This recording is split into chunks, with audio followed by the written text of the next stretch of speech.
2 الحبيب المصطفى صلى الله عليه وسلم اعلنه قدامنا. لكن واحده مسيحيه كلمت الفضل بيها قالت يا دكتور لو سمحت يا دكتور انا عندي هالات سودة كده تحت عينيا. انتوا عارفين ان هم بيتكلموا كلام طبعا من فوق وطالع من مناخير كده موضه في الوقت الايام ديت. فقلت لها طب يعني كتير قالت انا درست المخطوط وجبت مش عارف ايه وجبت ايه وجبت مساحيق قد كده ما فيش. قلت لها طيب انا عارف ان حضرتك مسيحيه لكن انا كلمت من الناحيه الطبيه. عارفه وضوء المسلمين الوضوء ليه؟ الى المسلمين انت بس الايد والوش كده كده وده لا مش كده. انت تستوي في 3 مرات وتستنشق المرض والاستنشاق وبالتالي ايه التسلسل. فتكتب كده وقلت وبعد كده هنضع لك الشهاده. لكنها والله من تنطق الشهاده ما تنطقهاش. انتوا في طريقه ليبيا انا ماليش دعوه بالكلام ده. معاك حضرتك صعب المصري الشيخ الازهر دي حاجه بينك وبين ربنا انا ماليش دعوه بيها. ادرسي الاسلام والمسيحيه واليهوديه واللي انت عايزاه قولي لي انا ماليش علاقه بالكلام ده. قالت لي طب خلاص تقول لي الكلام ده ليه؟ قلت لها والله الموضوع دوت انت هتديك حاجات معينه انت مش واخده بالك منها فالمقصود الكذب.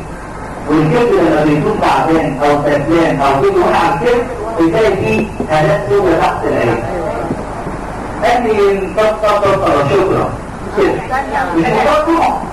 المهم اخد وانا مسكت الموقع خالص بعدها بشهر راحت الضغط البيت.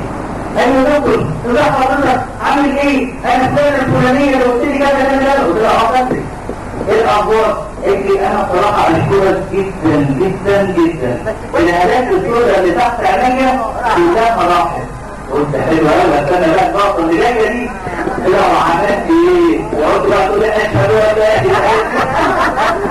وعارفين يعني ايه اكون كده يعني عقلي اسهل جميله. قلت لها عملت ايه؟ انت سايبين كل صحباتي في الكنيسه يتوقفوا.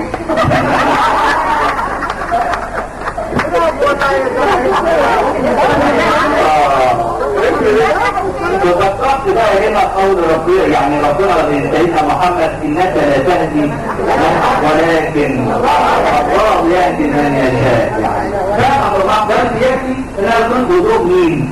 المسلمين فكروا بقى يتفكر ايه الاول والعرافه. لكن الله هو الذي يا جماعه يهدي من يشاء. يهدي من يشاء. الله هو اللي بيختار. اي حد يخش مسلم كده ولا هو مسلم في نعمه. عشان كده دايما نلاقي التفصيل كده يقول ايه؟ الحمد لله الذي انعم علينا الانسان وكفى بها ايه؟ نعمه كبيره قوي ان احنا نكون ايه؟ مسلمين. ولادنا كده بس يا ريت ما نكونش المسلمين على ورق لكن المسلمين ده ايه؟ صح كده؟ كنا بقى عرفنا كده. فعشان بقى الوضوء ده بيصحح مسار الجسم كله. لازم واحنا بنتوضى ندلك ايدينا كويس جدا. واحنا بنتوضى المضمضه بتوقفوا الاعصاب. الناس اللي بيجي لها شلل في العصب السابع يقول له حاول ايه؟ طب المضمضه ليه؟ قالت المضمضه دي بتقوي 48 عضله في الوش. وعدد مش عارفين عدده قد ايه من الاعصاب عشان تتنشط كلها. ادي المضمضه عشان تتنشط بس. يا الله تعالى كمان نقول بقى واحده الاستنشاق. ياخد واحد من غير المسلمين واحد مسلم وعملوا تحاليل كده وحاليل كده في الهم. لقوا الغير المسلم دوت عباره مناخيره دي عباره عن مستنقع من الفيروسات والبراثين. اما المسلم مفيش